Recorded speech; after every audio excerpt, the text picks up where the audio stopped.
What's up, Spillers? Welcome back to Tea with Tori. I'm your host, Tori, and today I have a very, very special guest. I have Natasha. Say hello, Natasha. Hello, people. So excited to be here with you, Queen. I love it. Momtrepreneur, girl boss, all the things.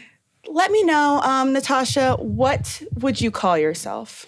Well, I help people transform their lives. I help people to go from zero to hero. I help people to tap into their unlimited power. I go on stage, I speak to tens of thousands of people, I rock their worlds. Motivational speaker, author. All the things. Mindset coach. Glamazon, you know. So I feel like if someone met you today, who you are kind of seems unattainable. Like, how is this powerhouse woman going to relate to me? How is she going to understand I'm a single mom? I'm not a six-figure woman. I don't really know how to put myself out there. Like, can you tell us a little bit about how you got the confidence and the knowledge to get to where you are today? Such a beautiful question, because I always say to people, don't look at me now for who I am. Look at how many times I fell down and got back up. How many times I was knocked the fuck down and stood back up. That's who I am today.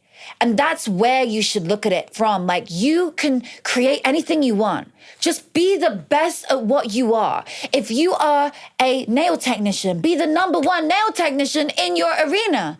If you are a public speaker, be the #1 at that. If you're a coach, if you're a life coach, whatever it is you do, if you're a mom, be the best mom. Like, be the best at what you are. You know, I know it looks unattainable when you look at somebody's life and, oh, they have it all. Yo, but you don't know where I came from. You don't know what I went through, literally the blood, sweat, and tears that I went through to get to where I am. You have to sometimes go through a rock bottom where I say you crack open. That moment where your ego all around you, it shatters into a million pieces and you break through. And it's moments like that that shape who you are. What would you say was that moment for you where you were like, I'm at rock bottom? Like, because there's always like the rock bottom that we think is rock bottom. And then you hit like the real rock bottom. You're like, oh, that was just on the way down there. That was just on the way down. The full plummet was fucking horrendous. Literally. I knew I was at rock bottom when I didn't have my health. I think there's rock bottoms financially where you can get really depressed. I was in hundreds of thousands of debt at my worst. I had no money. I was a single mom. But worst of all, I didn't have my health.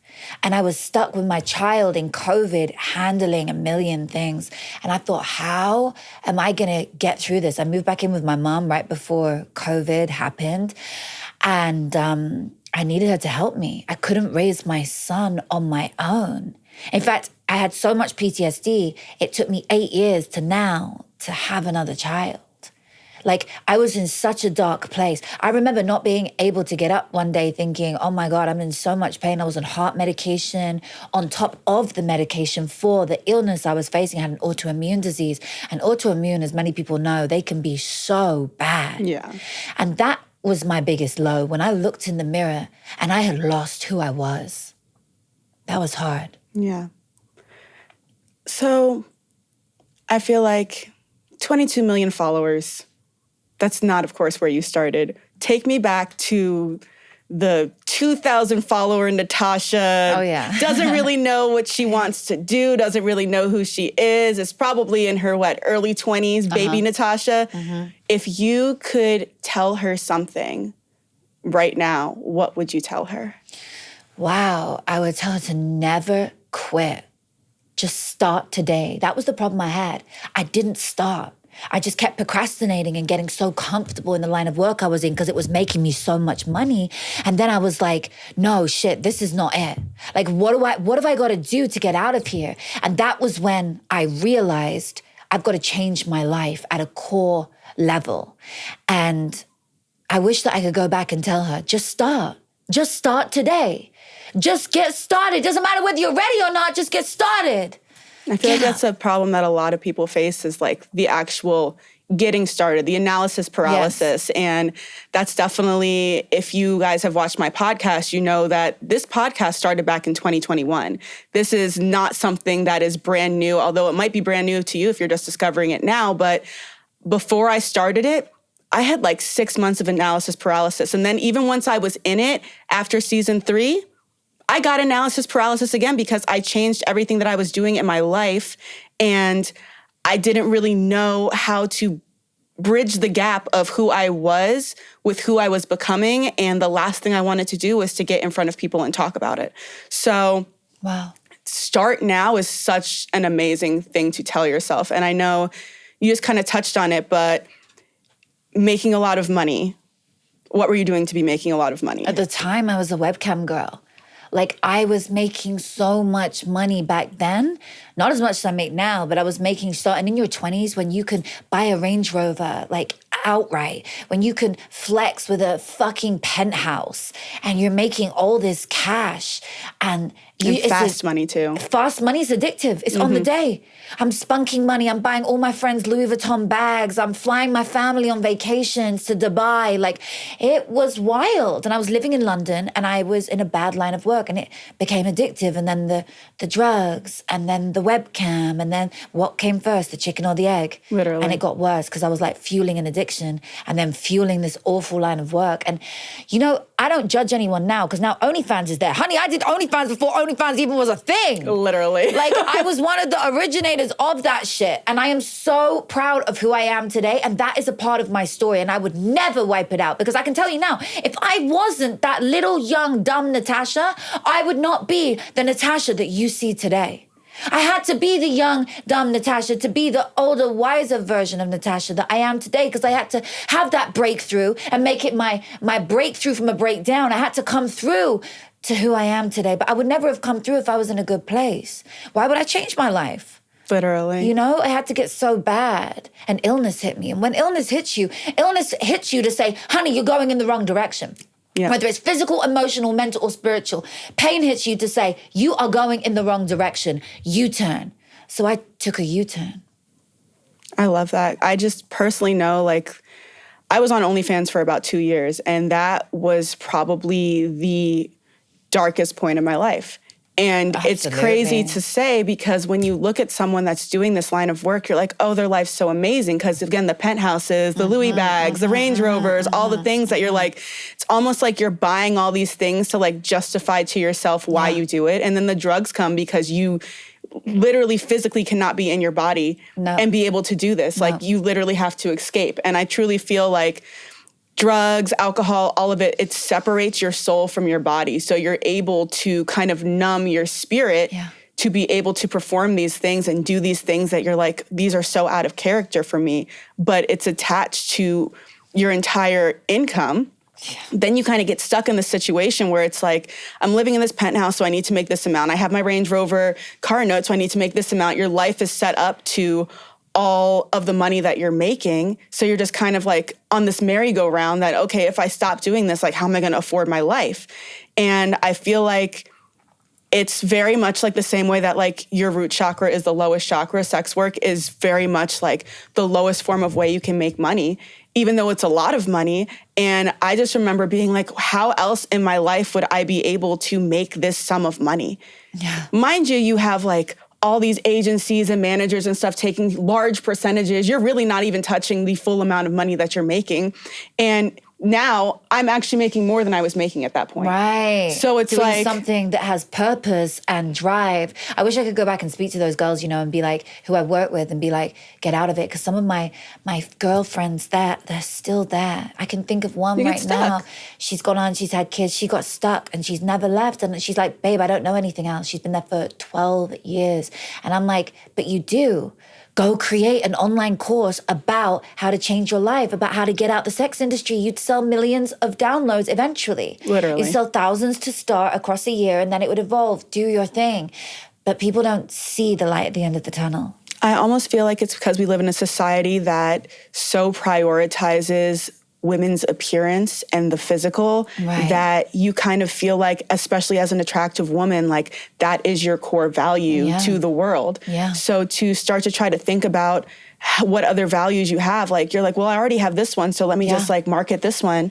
But there's so much more to you than just your physical being. And I feel like through going through all that is how I kind of discovered what I want to do of like helping people discover and release their trauma is being in that industry. I had never been around so many women that were just like living in their trauma. Oh my God, I and know. it's like, who are you without your trauma type of thing? Like, I didn't even really know who I was. And then I started doing all this self-work. I did a lot of shrooms. I found myself.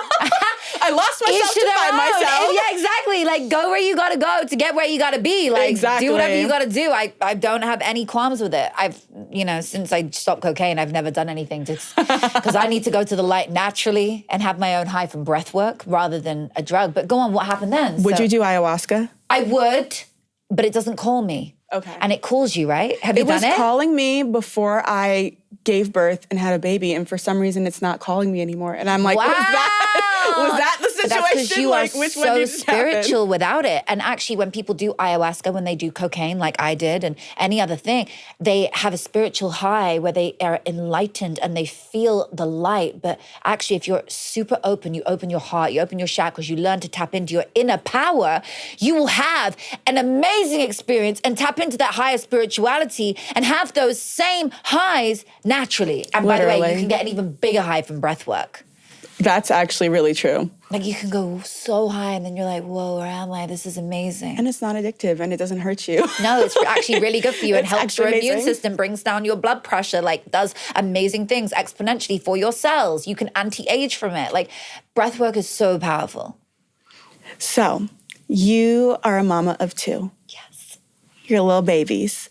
Your kids are, 7 years apart? Mm-hmm. What would you say is the biggest difference that you've seen in yourself from raising your son 7 years ago to raising your daughter now? Whoa. I mean, a girl is a completely different energy. Having a girl, and you are too. I mean, this was amazing. We were pregnant at the same time. Literally. You were just a few months ahead of me, and it felt like I was going all over again. Like, I literally come to you for mama advice, as so many women do. And you're so good for that. But the difference for me personally is that having a daughter is like, it's like your baby doll. Like, they're your best friend. Like, I call her mommy's best friend. Like, she just, it's so beautiful. It's a different experience this time. I'm older, I'm maturer, I'm financially stable, I'm okay. Like, I'm in a different mindset. When I had my first baby, I had no fucking idea how to do a diaper. And in the UK, we call it a nappy. Like, I didn't know how to do that. Like, I didn't even know how to do anything. I was like on my own, and then I was stuck, and then I was unwell. So the first year of my son's life is a blur. It's really sad, but I can barely remember anything from that year at all because I was unwell. So I'm like, shit. But now things go into a blur, but it's enjoyable where I am. Like, the majority of parenting is absolutely amazing. It's fucking hard, but it's amazing. And I'm a single mom, so it's like, this is different. The first time I had someone helping me and had my mom there, I now live in a country thousands and whatever, how many tens of thousands of miles away from my original country where all my family and original friends were. So now I'm here alone. I only have my friends. You know, when it hit me the other day, I was in the doctor writing for my daughter on her forms, and it said, well, who's your emergency contact? And I froze for 5 minutes. And they were like, are you okay? And I was like, yeah. I was like, I don't know who to put down.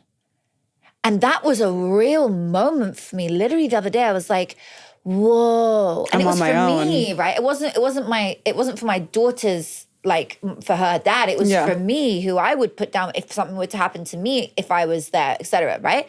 It was all of our doctor stuff. So I was like, whoa. Like, I didn't know. And at that point I went, who's my nearest friend to me who would count as family? And I was like, oh my God. And I went through my texts to see who was in the last 20, because that would really tell you, like, who your people are. My best friend lives in Arizona. My closest best friend, you, and then some of my other girlfriends. I was like, who wouldn't this be a burden to? I was like, whoa. I was like, Yeah. And it was that real big moment. Like, it was a shock factor.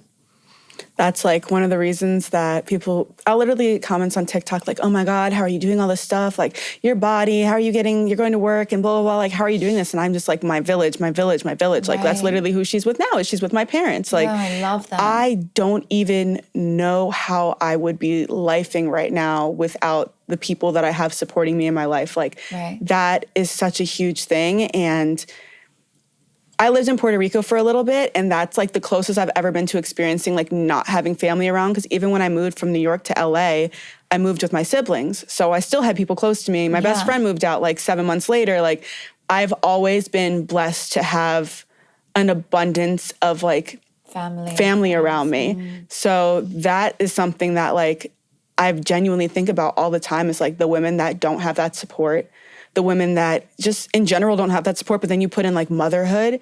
And I really like, I don't know how I would have gotten through it without the people in my life that have been there for me from the beginning. Like, yeah. And even if they're not from the beginning, like one of my closest friends, Des, like we just really started hanging out consistently when Sola was like 2 months old. So that's like 7 months now. But she like very, very quickly became someone that's very close to me because the quality of friendship that she has. Literally Ari's sitting behind the freaking camera right now. Like we met when I wasn't even telling everyone I was pregnant yet. And there's people that I've known so much longer, but then you really just start to look at like the quality of the people around you. And that really like even hit me harder when I got pregnant. And I was like, who do I want to be around my child? And some people just started falling away. And I was like, that's probably for the best, but it was also so isolating to feel like I only really have 3 friends. So then if they can't hang out, I'm by myself, like, or I'm at my parents' house. Like, it was just very isolating for me in the beginning. And I don't know about you, but like, no, I do know about you. You did not gain as much weight as me when you were pregnant. I gained like almost 100 pounds. This is my second time though. If when you go again, like it's... Oh, there's no way I'm doing it twice. There's no way I'm doing that twice. But it was just then like feeling uncomfortable in my body, like all the hormonal changes and just like not feeling like myself. I didn't even want to really be around people. So I only wanted to be around people that like would not judge me for falling asleep on the couch in the middle of a conversation, because that's what I was doing. Postpartum is so freaking hard. I know you actually had some health scares during your postpartum journey. Can you talk about that a little bit? It was crazy. So I had an amazing pregnancy, and then I did a blood test towards the end because my blood pressure was like peaking a little bit.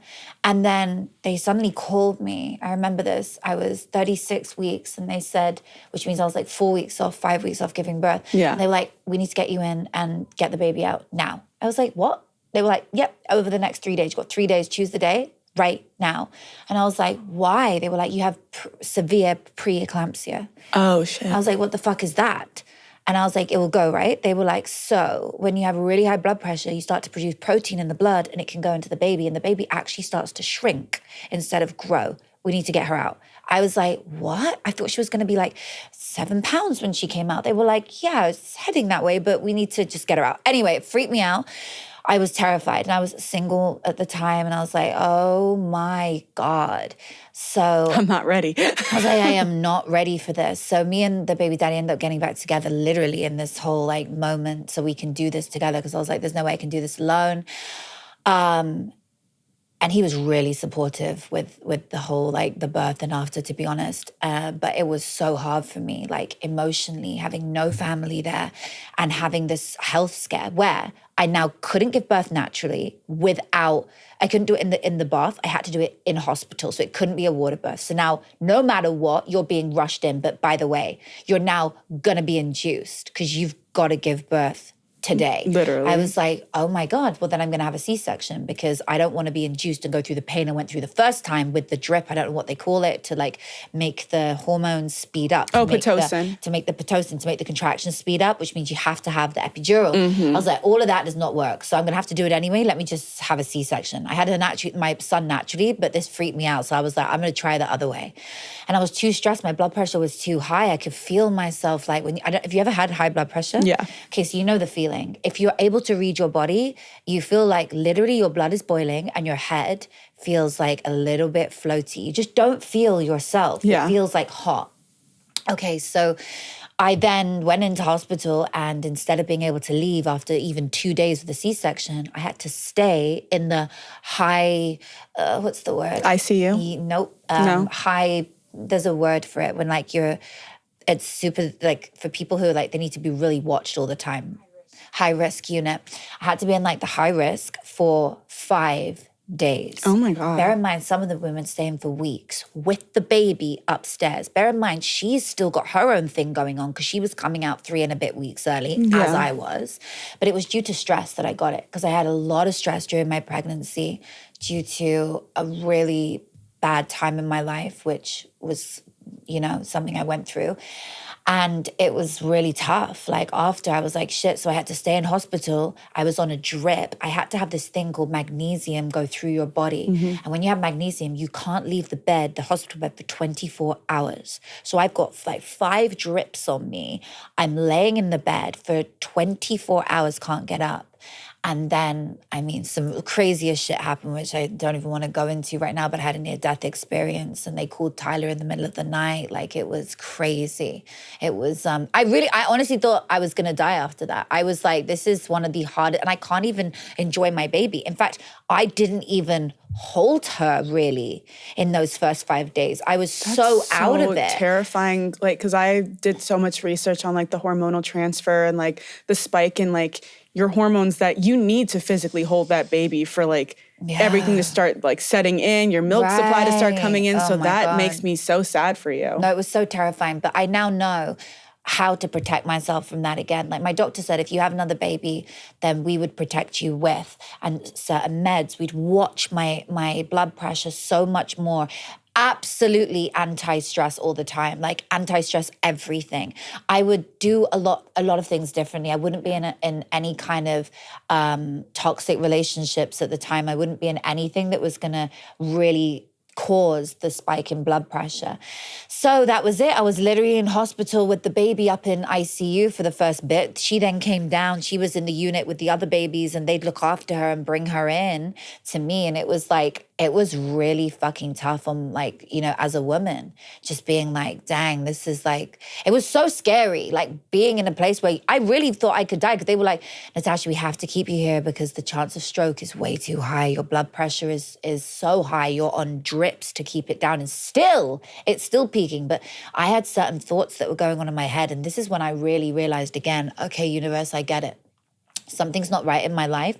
And the more I'm thinking about it and dwelling on it, it's causing my blood pressure to fluctuate. I've got to release a hell of a lot of trauma. So after that, I finally told them, I was like, I'm fine to go home. I started doing manifesting in hospital on day 5. I was like, I'm leaving tomorrow. Guys, watch me. I'm leaving. They took me out of high risk.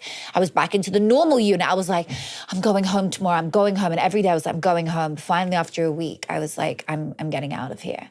And I just started to bring my blood pressure down. It was low enough that they would allow me to go, but I would still be on meds. Then it went up again. They were like, come back in now, come back. And I didn't go. And I didn't go, even though I should have done, because I didn't want to leave my baby. And I was like, no, I'm going to control this. And I did. And I found a way to be at peace.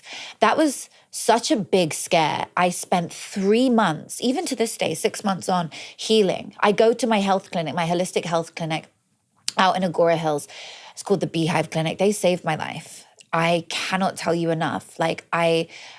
It was such a scary time, but the healing has been everything. I've released trauma out of my body from like 20 years, 30 years. I've released so much trauma, pre-ancestral trauma from my parents, trauma from my upbringing, trauma from every relationship I've ever had. And now I'm so happy and healing in myself, being single, being alone, able to rebuild who I am again.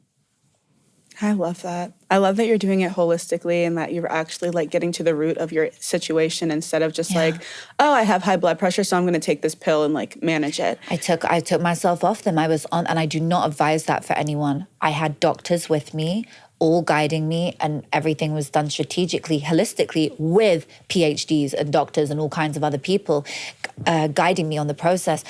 And so essentially I was able to go from the meds and do all these other things. I had ozone. I had the blood thing called ozone. It was amazing, which was able to take all the blood out of my body, clean it up and take it out, put it back in. I had so many high-level treatments. I'm still doing them. For everything from as simple, what sounds simple, but it's not. Medical reflexology. I'm having lymphatic drainage massages. I'm using this machine called IPEC, where I lay down on this machine and it squeezes your entire body. It's like this, it looks like something from 1920. It's the same as like Normatec, right? Not sure. It's like this huge, big, like pieces of equipment. It really looked like you're in an astronaut suit. Yes. And it's the only time that your heart ever gets a rest. Your heart is doing so much pumping. So for half an hour when I get laid down on this thing, the blood is being squeezed around my body. And that is helping me with the blood pressure coming down. I'm doing breath work. I'm doing like a heap of supplements, my bloods. I'm eating certain foods. The supplements are a big part of it as well. An IV drip every 3 weeks with special protein in, for this. Are you doing NAD? I've done NAD. Yeah. They put that in my thing a lot. Vitamin B12 is also really good for you, but no, they're so good at what they do. They cocktail it for you. Yeah. So they're like, okay, let's look at your bloods. All right, you need this, this, this, and this. And then they do the cocktail. And it's so funny. Well, afterwards you pee orange or whatever color's in your thing. Any leftover vitamins. Yeah, it's out. Wild. I'm like, oh my God, look at the detox. I feel like the first couple times I did it, I forgot that they had told me that. And then I looked down, I was like, oh. Oh, I didn't even get told. So I was God. I was like, it was a fucking orange bath in the toilet. You're like, I must be on? severely dehydrated. Yeah, I was like, something's odd. And then another time it was like a blue one, so it came out a different color. And I was like, whoa, this shit's crazy. It's like after you eat beets and you're like, what is it? Yeah, literally, babe. Oh my God. All right, Mama. So you have your podcast.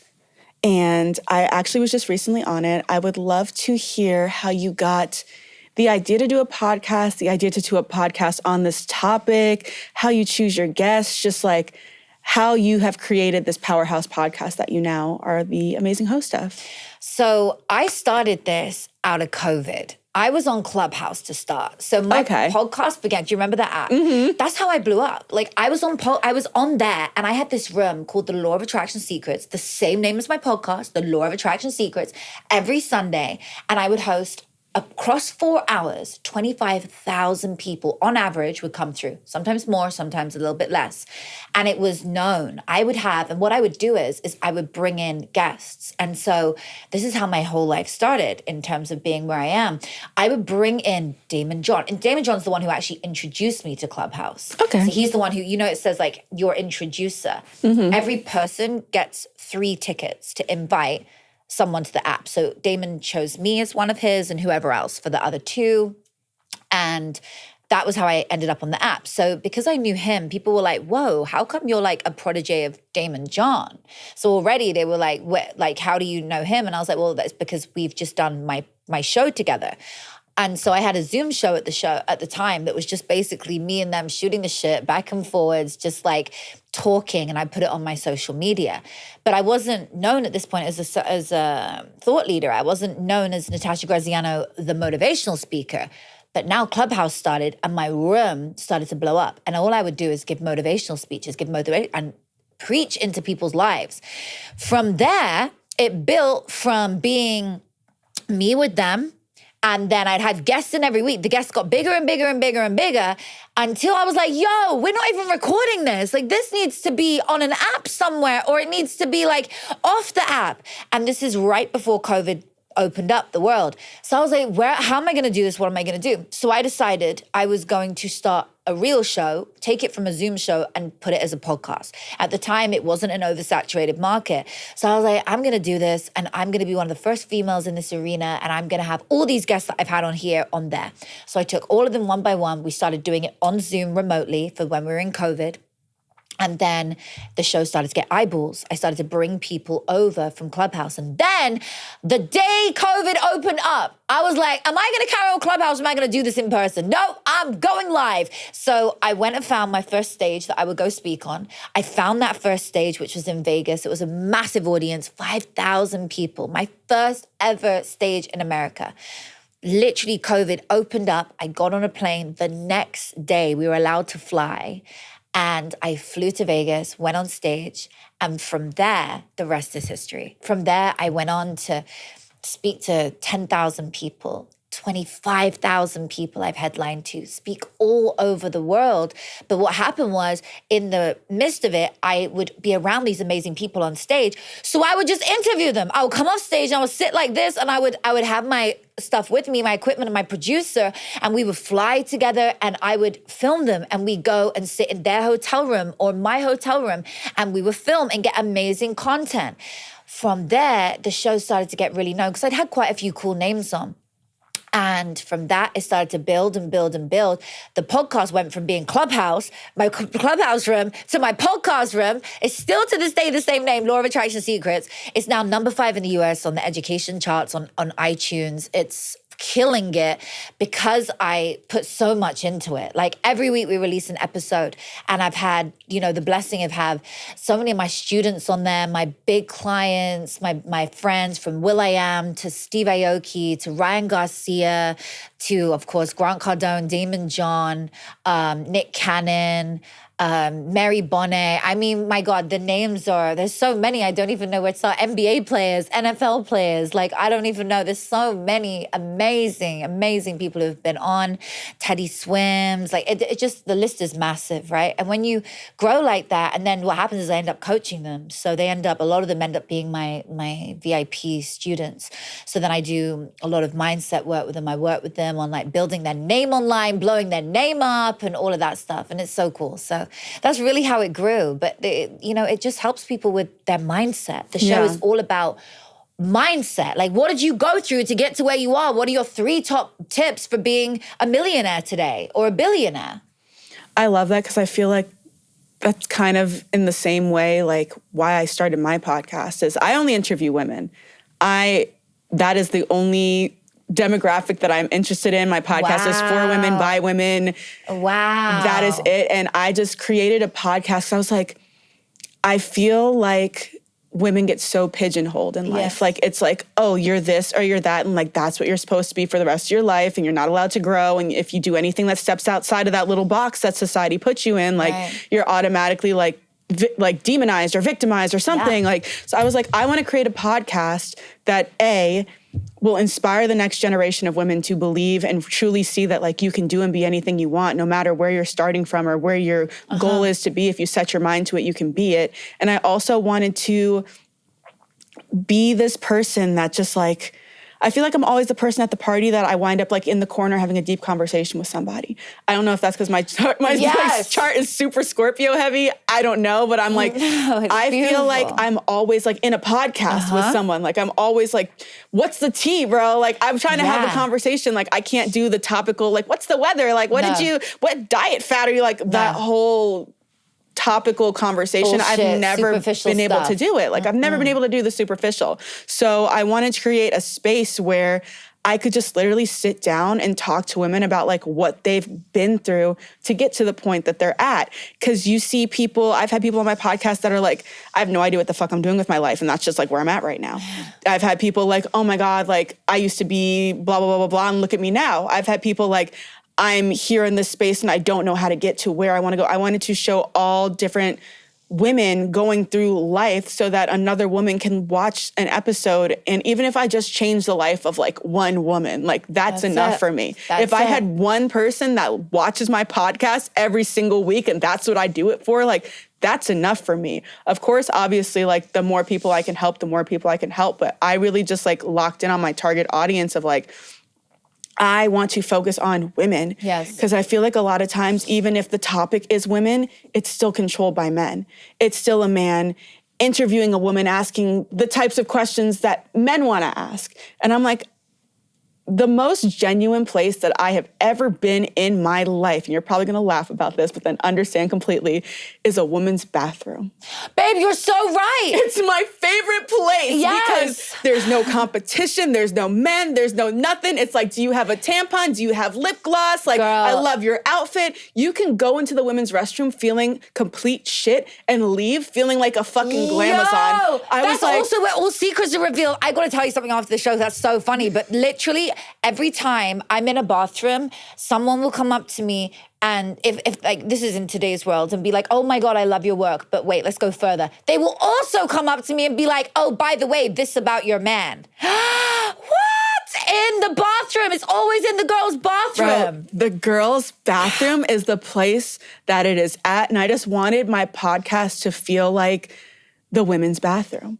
As Girl. weird as that sounds. No, I get it. Yo, I just wanted my God, I that's why I couldn't called it relate tea more. with Tori, because I feel like in the bathroom you get all this tea, and it's just like, babe, I couldn't relate more. We were literally, I'll tell you after the show what we were talking about. It's so funny. The women's bathroom is everything. It's everything. Girls' toilets, like literally, not literally in the toilet, but like in the bathroom, everything comes out. Like we talk, I'm like, what did you think about this? Did you see him look at me? Did this happen? And then like some people come up to you like, tell me about this, help me with this. And I end up preaching life into people in the bathroom. Girl, seriously. You've nailed it. That's literally what the premise of my podcast was like girls' room, like women's bathroom. Like I just want to. The only thing we're missing is the tea. Is the tea, and I literally need to. What I want to do, like in the long term, probably going to happen within like the next like probably 2 weeks, is I want to, because I used to make my own teas, like literally. No way! Wait, you want to talk about this? You know, teas. I'm obsessed with tea. Yes, because I'm British. We have like I literally that's like a whole thing for you guys. Oh my God, I'm tea obsessed time. with tea. Yeah, you guys have a specific time in the day for it. I was already coming on from the day you said tea. I was like, I'm there.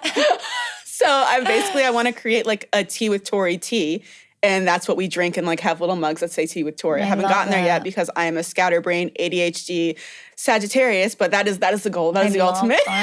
Babe, that's so beautiful. Oh my God, I love tea. No, tea is everything. But over tea, we always reveal things. Like tea, so in the UK, when we hold a cup, we hold it like this, right? And our little, I know it's a candle, but look, our little finger does this. So when you drink, traditionally, this is how you drink tea. Mm-hmm. And your little finger, it's like a class thing. It's fucking nuts, but that still exists. People drink like that.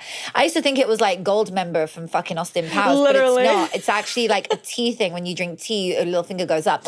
There's loads of things. People reveal things when they're drinking tea. There's a tea ritual that you can do. I do a tea ritual every single morning. Oh my God, no way. Yeah, so tea is, it's where we come from. We drink tea morning, and then afternoon tea around 4 o'clock, and then we drink it before bed. So tea is like something that you always drink. It's like a staple. Right. So there's a tea ritual, and as you do it, you inhale the smell, and you visualize everything that you want in your life with a particular topic. So mine at the moment would be like, I don't know, happiness or like health or love, whatever it is. It could be money, and you drink your tea, and as you drink it, you inhale the smell. And as you inhale the smell, your brain, I'm going to go into the science of this now, your brain connects the scent as a memory to the visual of what you want to achieve. And it starts to bring it to fruition faster by making deeper divots in the neural pathways in your brain. There's a part of your brain called the reticular activating system, and it filters 5 million bits of data every second, colors and sounds and things that you see. And as you see them, your brain deems whatever you focus your mind on as important. So if you're focusing your mind on, I'm gonna be rich, baby, I'm making money, guess what? Your brain says that's important to you. I'm gonna show you more evidence around you through people, events, and places to prove your belief system is real. Therefore, the other way, if you're focusing constantly on, I'm never going to be rich, I'm never going to be worthy, no one's ever going to love me, your brain deems that as your belief system. It believes that's what's important to you. And it says, okay, cool, let me show you more evidence around you to prove that belief system is real through people, events, and places. So you are manifesting to you whatever you are thinking about the most, because your thoughts become your feelings become your actions, and your actions become your habits, and your habits are who you are. 100%. So be careful what you're thinking, honey, because it creates who you are. Have you read the book Breaking the Habit of Being Yourself? No. It's Joe Dispenza. It's so good. Oh, no, I have. I listened to the audiobook. Sorry, Joe. That's how I digest everything. I can't, I'm not a read person. I'm like an audiobook person. Oh, no, same. 100%. Everything's audiobook. I was like, wait, why do I know that name? But I haven't read the physical book. I've got it on audio. That's why I was like, your podcast, did you name it after like the 2 books? Nope, nothing at all. It was because I used to say to myself, you're going to get there. You're going to do this. Fake it till you make it. And then girls would come up to me and then they'd be like, how do I do this? And I'd be like, fake it till you make it, babe. But I was whispering it to them because I hated the word fake. So I was like, shit, there must be another term for this. You know what? I'm not going to fucking fake it. I'm going to be her today. I'm going to be it until I become it. I'm going to be the version of me I want to be today, right now. I wanted to be a millionaire. I would be her that day. I would be her in the way I dress. We talked about this before the show. Literally. I would be in my rich girl era, like dressing as her. I fucked out my whole wardrobe and started again. I wanted to be in love, so I would be the most loving person. I wanted to have a family. I'd be the most amazing mama to my son, imagining where my man would be. If you want to be something different, you first got to do something different, because if you always did what you always did, you'll always get what you always got. So I decided to be who I want to be. And that became, be it until you become it. And I love that. Coaches all over the world use it. They're like, yeah, be it till you become it. You know, be it till it happens. Be it till you believe it. Because I used to say fake it until you make it, but I hated that narrative of like being fake. Like, because it's not fake. It's just like, I'm not there yet, but I want to try to embody her, because if I'm just embodying who I am, I'm just going to be who I am. And that person needs to elevate. And what I always say is like, why are you afraid of your own greatness? Yeah. Because I feel like a lot of people do things that like you knowingly are derailing yourself. You're like knowingly doing things, living in habits, living in situations where you know you're not being the best version of yourself, and you continually choose to pick those same habits and decisions every single day. So why are you afraid of being great? Why are you afraid of your own greatness? Because that's all it can boil down to. I'm like, oh my God, I hate alarms. from waking up, I know. literally. I literally hate alarms. I'm like, is it 6:30, Jesus? Oh my God, alarms go off all the time. I have alarms all throughout my day for like everything. I'm so ADHD same. with it. Between having alarms and like if it's not my Google Calendar, it's never gonna happen. Oh yeah, same. Oh, if I don't add it in my calendar, it's not happening. It's not happening. Like people will be like, hey, oh no, people have shown up at my podcast studio. And I'm like, who the fuck is that? And then my producer has to go out. I'm like, who are they? They're like, they're called David. I'm like, the fuck is David? I'm like, go out there right now and ask them for their Instagram, because I have no fucking idea who this person is. Then she goes out, she gets their Instagram, she comes back in, she's like, all right, they're called David and they do this. And I'm like, oh, fuck. Literally. Oh my God, no, wait, what? It's today? That's literally, it has happened 3 times to me now, where I've gone out and I'm like, hey, so nice to meet you. They're like, so good to see you. I'm like, yeah. Give me 2 seconds. What the fuck is this? Like, it's so great. And then we work it out. But like that, that's mommy brain. Literally. Mommy brain is I thought that pregnancy brain was bad, but mom brain is so much worse, because pregnancy brain is just like actual forgetfulness. Mommy brain is like, there's a billion things that I'm thinking about for my child to just like survive and thrive. Girl. Now you're trying to add in the fact that like I'm trying to also be like a person too. I have to be an actual mom and human today outside of this? Literally. And my friend Nessie, she posted something that was like very, very real. And she's like, being a mom's not hard. Being a mom and trying to do everything else, clean your house, cook, work, like do all these other things. Is what is hard. Is what is hard, is that balance. If I was just sitting home being a mom, that's like, yeah, I could do that all day, just hang out with a baby and like take care of her. Yeah. But I just feel like even if I was a stay-at-home mom, that's never been my dream. Like, there's plenty of women, like, if that is your dream, I agree. Live in your moment, like, do your shit. Yeah. But my dream has always been to be a mom that works from home. I want to be able to be home with my child, but I want my daughter to grow up seeing a woman that is about her business and takes care of herself and goes to the gym and does all these things. Yeah. Like, I never really wanted to just be home. Like, that's never been my mindset. And I don't know if it's being a woman in this like day and age where it's like the dependency and like not wanting to be dependent on anyone or not. I don't know what it could be. Maybe it's looking back at like women who were older. Like my Nana's always like, oh my God, like I wish I would have like gotten out and like seen the world and like done all the stuff that you got to do before you had a kid. Like I had a baby when I was 22. Like I really only like went to school, graduated school, started nursing school, dropped out because I got pregnant. And like, that's been my life. And then I was a stay-at-home mom. Right. And I think that like, you can kind of glorify both, like the mom that gets to work and like leave her kid at home all day and doesn't have to take care of it. And then the mom that gets to stay home all day. But then like, I just felt like, especially postpartum, like I felt like I was losing myself. And I felt like, okay, so I lose myself and I dedicate 18 years to like being this person's mom. And that's when you see like the mom in the movies that's like, why are you going so far away to college? Like, you're my best friend. Like, I never wanted to feel this sense of like my kids leave, because your kids grow up. Like, your kids, you raise them and then they leave you and they go and they start lives of their own. Like, I never wanted to then have to start rebuilding my life at like 50 something because I dedicated my entire life to my children. Like, and don't get me wrong, like, I love her more than I love life itself. But at the end of the day, I don't want to show her this picture of a woman that is just so giving to everyone aside from herself. Yeah, I agree. And I have dreams of my own and I have ambitions of my own. And again, like, this is no shade to women that want to be stay-at-home moms. If that is your dream and that is your goal, do that. But that was never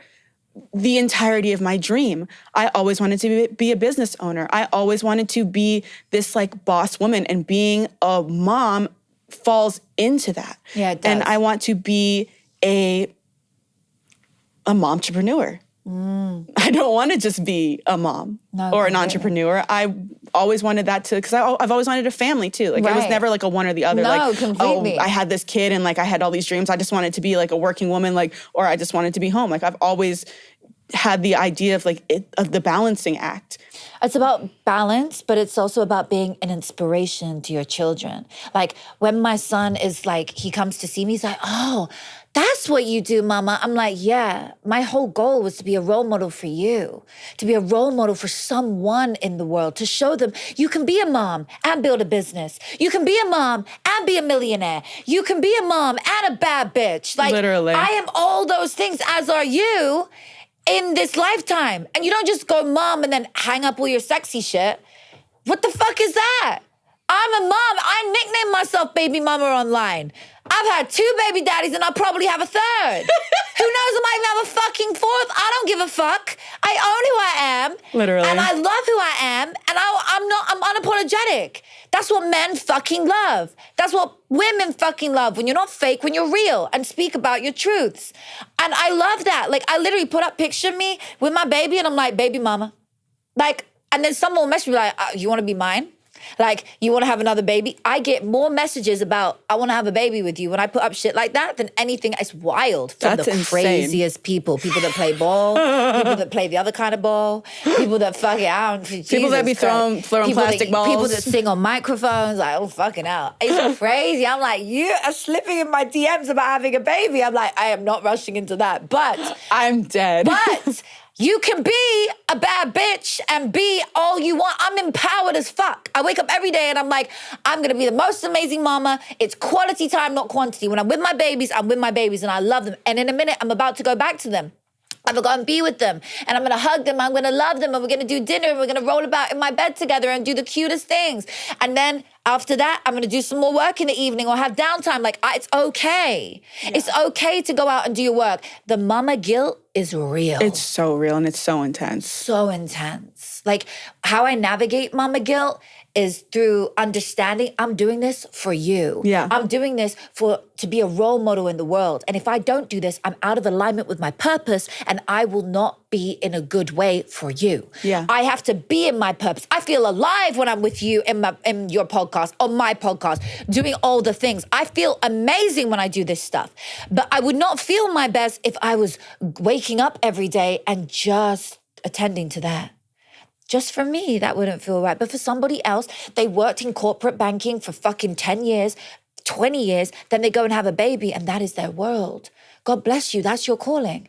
And I love that. And I look, so many of my clients are mums. Yeah. And they're now mums who want to do something. And like, I want to do something else. What can I start a business in? How can I learn to make money while I sleep? And that's what I show women how to do as well. So I'm like, you're going to create something online and create passive income.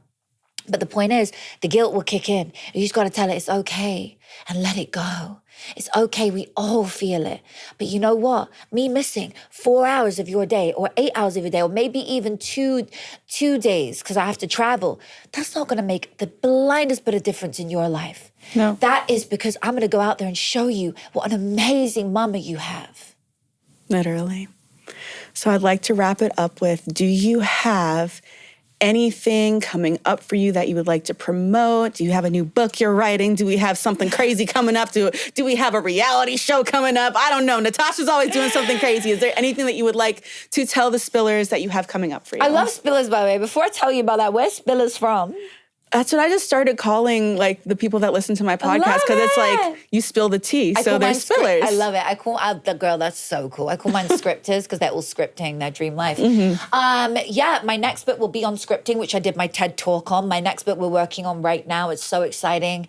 We're like ready to get it going. It's with a top 5 publisher. I'll keep it all quiet till we're releasing, but it will be out 2026, I think. Now we'll probably move it from the end of the year. We're planning my big tour at the moment, which is so exciting. I love that. Will the babies be coming on the tour? Oh yeah, I'll bring them, and then they'll be with me, and then because it's not like a music tour. It's just like, you know, you do 10 cities, so it's like boom, 10 days, and then they'll. And then you speak, and then you like have downtime, and you go. It's a, you know, you probably do the bus thing though, but a beautiful big one, so it'd be amazing. But yeah, the tour, and to be honest, the stuff I'm working on right now is just doing more of what I'm doing, going out and doing my own events, having thousands of people come to my own events, reaching as many people as I can in different cities. I'm on stage in LA on the 29th of March, and I don't know if this is out by then, but that's a really big event called Driven. And then I'll go to Miami, and I'm on more stages like across the year. So yeah, it's super exciting. If anyone wants to follow me, then that's the main thing, because I love replying to drop people. your socials. Amazing. Natasha Graziano on every platform. And by the way, I do reply to my own DMs. So if you want to DM me a question about mindset, how to make more money, how to find love quicker, whatever it is, you want to manifest love, you want to make more money, you're a mama who wants to go out there and do something different in your world, DM me. Like, I'm there for you. I love it. I love it. Side note, have you ever thought about making a notebook? A journal type thing. Yeah. I have. And I've had so many companies pitch me on it. We might loop it in when we do the book, like have a special package of it. Yeah, we're definitely thinking about it. I love that. Well, thank you so much for coming on and being my first guest back in the saddle. I freaking love it. I love you, Spillers. Thank you guys so much for joining us today. Thank you for giving us your time. The light in me recognizes the light in you. Namaste. Like, comment, subscribe, and share this with someone that you feel like might get inspired. Have an amazing rest of your day. Bye.